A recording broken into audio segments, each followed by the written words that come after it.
scopes, this is a really, I think more important than the rifle is the scope and the mounting system, of course. You're only as good as your scope, your mounting system. I'd rather take a 1 MOA gun with a really good scope and a good mounting system than a 1/4 MOA gun that had the wrong scope for their job. So many times people these days show up with overpowered scopes. They have a 5 to 25, and that's a great scope for extreme long-range shooting, but for close-range shooting it has its drawbacks. And also, on high power, on say on 25 power, you have a lot more heat waves, you have a lot more shake. You'll see if you're breathing heavily or shaking, you're going to see that in the scope more. I mean, and the other downside is about scopes, is when you get to the magnification, if you have a first focal plane reticle or a second focal plane reticle, and most people don't know the difference between the two. A first focal plane reticle is what the traditional European style. It usually comes in a 30mm scope. Usually comes like an Ostrovsky or a Zeiss. Now the new Zeisses, new Swarovskis, most of them are second focal plane. And what that means is when you're looking through the reticle and you change the power on your scope, the reticle will get bigger and smaller as you change the power. Well, what that does is if you're shooting gaps, if you're shooting lines, if you're shooting a Boone and Crocker reticle or a TDS reticle, those lines will stay the same gap as you change the power setting. If you take a normal North American scope, say like Leopold or the Zeiss Conquest, or pretty much almost 90% of the scopes you buy are all second focal plane. Well, when you look through it, if you turn it from 3 power to 12 power or to 20 power, the reticle stays the same, but the gap doesn't. So if you have a scope that's the high end is 20 power, and you turn it to 10 power, let's say it's low light and the animals are walking, you can't pick them out because the scope setting is too high and you don't have enough light, and you can only see one animal, you want to see 2 or 3. So you turn it down to 10 power and you're shooting lines, you're shooting a Boone and Crocker reticle.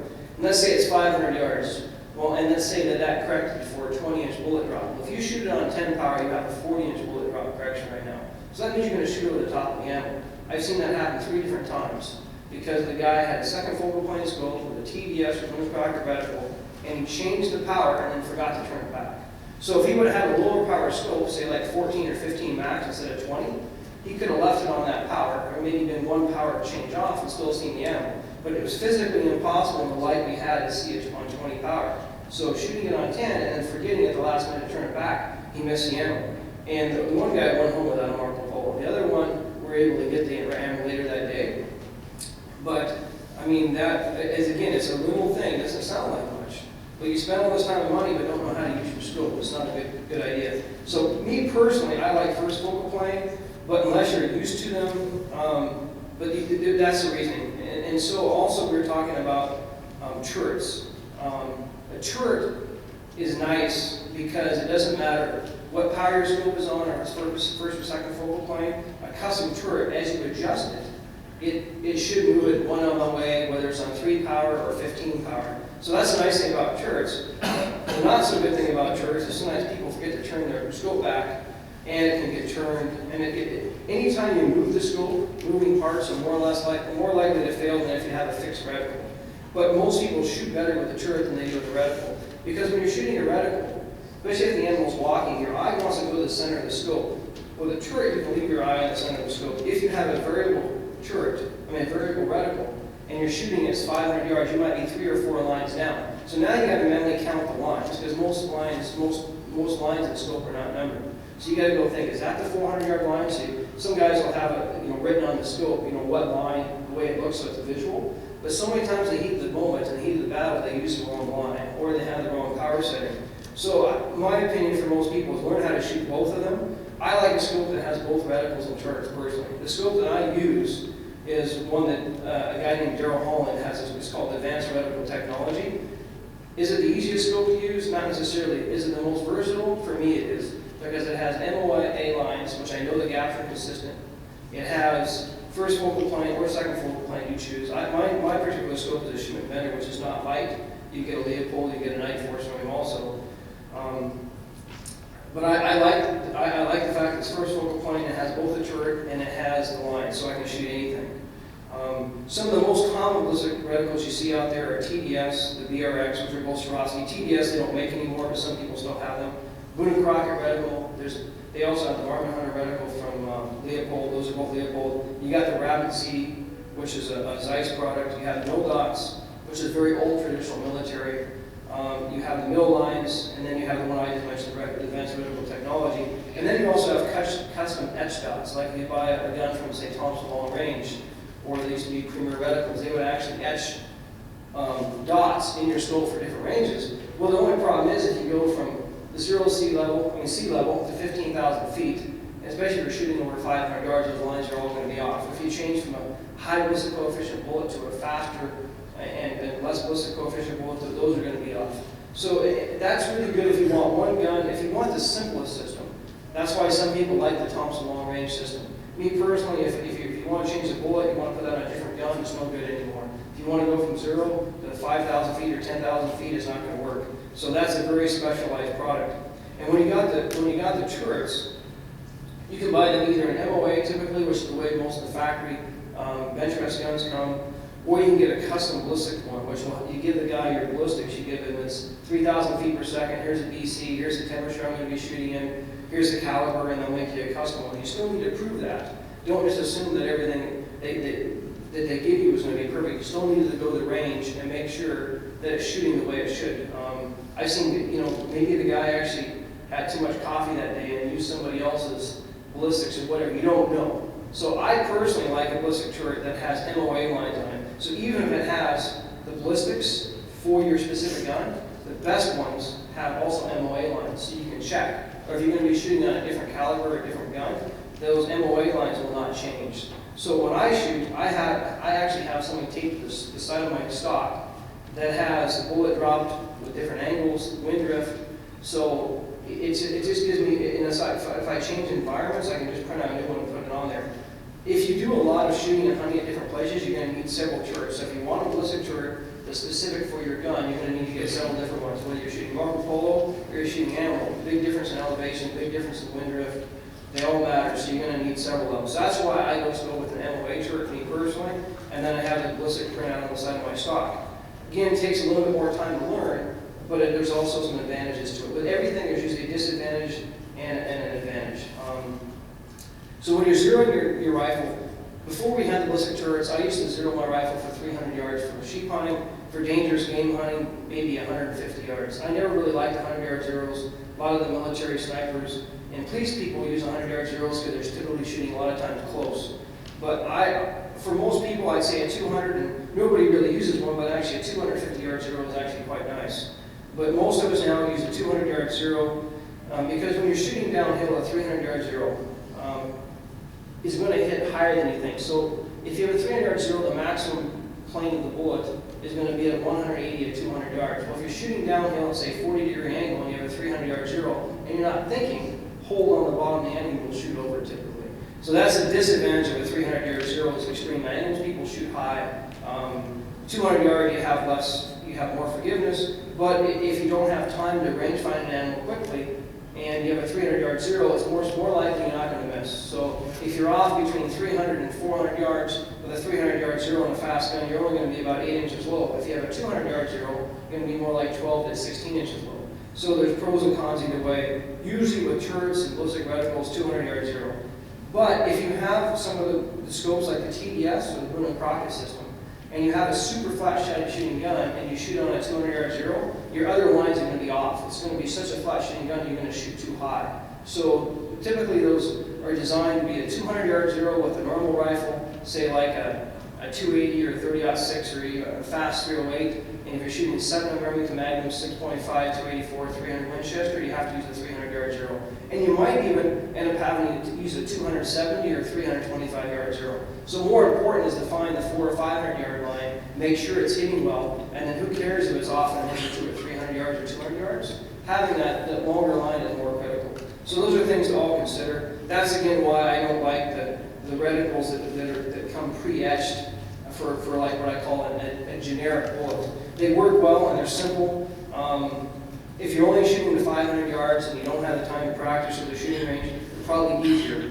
Turrets, in my opinion, are the most consistent. If I could just give somebody who's never shot a gun, and I can adjust the windage, and I can adjust and they may not know anything, I won't tell them how far it is. And I just said, hold it perfectly on that animal, pick that white spot behind the shoulder, and that you might be able to give it to a woman or a kid who's never even shot that rifle before, and with a couple of dry fires, they might be able to make a 500 or 600-yard shot. Now, if I tell them to use the fourth line down and hold it 2 inches to the right and do this and that, there's a good chance they won't be able to. So having the turret if you're trying to teach somebody how to shoot long range, is nice, but there's nothing, most people have the right product, they don't have the right, it'd be like having a Ferrari, but never driving over 70 miles an hour because they're scared of it. Most of these 1,000-yard guns are 1,000-yard guns, but in most hunters' hands, they're 400 to 500-yard guns. So practice as much as you can at the longer range, but don't expect to shoot animals at more than 600 or 700 yards on a consistent basis. So we're going to talk about the last one, the scopes. A neoprene scope cover. I love a neoprene scope cover for a scope because if you have turrets on it and it's an exposed turret and you put the scope cover on it, when you put it inside the rifle scabbard or put it inside your soft case, it won't turn the turret. And when the guy that's in Kyrgyzstan is laying your gun on the rocks all the time, it's not going to scratch it up, it's not going to knock your turrets off. So for me, I like it. The only time I don't like them is when it's raining really hard, then I take them off. When it's raining really hard and you actually have to shoot, I typically don't like anything on it. It's easier to wipe off raindrops than it is to see through fog. A lot of the scopes come with the flip-up mounts, which is nice for some things. For backpack hunting, if you're not going to be shooting that much, they're fine. But if you in and out of a horse scabbard a lot, especially the plastic ones usually break. The only really good ones I found are the ones that Leopold makes, and which are the aluminum ones. And when you flip them up, you can actually pop them down. They stick on top of the scope, and those are, in my opinion, the only really good ones out there. The Butler Creeps and the other ones that you can see through that, they break easily. So I typically don't like any scope cover, just a neoprene cover. It's like I call it a scope case. Muzzle brakes, love them or hate them. I like them and I hate them. So it depends on what you're doing. If I'm hunting grizzly bears, moose, anything in Africa, absolutely, in my opinion, no muzzle brake. Because typically a guide or somebody else is going to be standing behind you, you have to do a follow-up shot. Unless they take the time to put the hearing protection, you're going to blow somebody's ears off. I can't hear properly my left ear from one 338 shot on a mountain goat. When I was up here looking at the goat, the guy, he was on it, but he had a light trigger and it went off when I wasn't expecting it to. And so I still can't hear alarm clocks at a certain pitch in my left ear. And I'm never going to be able to, just access from one shot. So I don't like muzzle brakes for those reasons. Now if you're shooting prone, if you have time to put earplugs in, and you're not going to be shooting, well, every once in a while you have to shoot without earplugs. And it's not going to deafen you with a muzzle brake unless you do it a lot. But it is, a muzzle brake's 2 to 3 times the noise against you, the shooter, and way more than that against the guy out beside you. So if you're hunting solo, if you're hunting prone, you got time to put earplugs in, muzzle brakes are great because they take the muzzle jump out. And so when you shoot, one of the nicest things of them is they don't take all the recoil out, but they take most of the jump. So you can actually see your bullet hit. If you don't make a good first shot or you need to do a follow-up shot, a second shot's a lot easier typically in a muzzle brake. But if you're shooting close to the ground, you're shooting off the hood of a truck, I've seen several guys that shot their muzzle brakes just practicing, and their gun is about that far above the hood of their truck, and they said it blew the paint off. And if you're shooting on the ground in dust or snow, it'll blow stuff into your face. And if you got a guy filming, a cameraman sitting beside you, and you got a muzzle brake on, you're shooting in powder snow, make sure he gets off. Because as soon as you shoot, there's going to be a big dust cloud, and the camera's going to focus on the dust and the snow, and it's not going to pick up the animal. And then also, who is ever spotting for you, you're not going to see that, and you're not going to see that. So if you are shooting a muzzle brake, make sure it's over something and not that far from powder snow or dust. Otherwise, it doesn't matter. You're not going to see where the bullet hit because of the dust cloud. So if you do have a muzzle brake, I recommend having a cap for them. A cap, but you have to reshoot your gun if you put a cap on. Typically, it hits a little bit higher. I talked to Mark Manster about it at the end of the day here too, and all of his guns he sells with a cap. So a cap is nice. Because if it's an all-around gun, let's say it's a 300 Winchester, maybe you'll hunt brown bears and moose with it, maybe you hunt sheep with it. If you're going to hunt brown bears and moose, you're probably not going to be shooting prone. I don't recommend shooting prone at dangerous animals anyway, because the second, third shots are usually not doable very quickly with a prone shot versus sitting. So I prefer to have, again, no muzzle brake on those animals if you're shooting a lot prone, and if you need a really light gun, then go with the muzzle brake, but have one you can take on and off, or a specialty gun. But I wear, if I'm with a group of people and I'm filming or I'm with a guy, I typically wear what they call a sport ear. There's Walker's Game Ear, there's EAR products. But those are really nice. You can put them in, you can still hear. So when the muzzle brake goes off, you don't flinch. And as a cameraman, when I've been with guys shooting muzzle brakes, I didn't have those on, every time the camera's going to shake. And so if you're going to be filming around a muzzle brake gun, don't be touching the camera. Unless you got your hearing protection on, you're going to shake. So accessories on a scope and a rifle, obviously a sling is very handy. The scope level can be nice. Some people have a real bad time canting their rifle. especially in the heat of the moment. I mean, many times I'm watching a hunter, I'm going over them and saying, no, we gotta push, and they can't either right or left. That's why, again, the thumb hole stock tends to make you can it even more. So if you have a canting problem, get a level. There's a product what they call an angle cosine indicator made by Sniper Tools. It goes on the side of a Picatinny mount or it goes on the side of your scope. And what that does is when you're shooting uphill and downhill, if you don't have one of the new rangefinders that corrects for the angle, it'll give you the angle correction, which is very useful. If you're only shooting 10 degrees, it's minimal. If you're shooting 30, 40 degrees, the correction is significant. If you're shooting 45 degrees and you don't correct for the angle and it's a long shot, you will miss. I mean, if you don't know, if it's about 5 to 10 degrees, I usually take off 5 to 10%. So if it's 300 yards and you take off 5 to 10%, you're taking off 15 to 30 yards, probably not going to miss. If you're shooting at 800 yards, that is going to make you miss. If you're shooting at 30 or 40 degrees, it's going to make you miss. So you need to understand what angles shooting does and what it does to your bullet.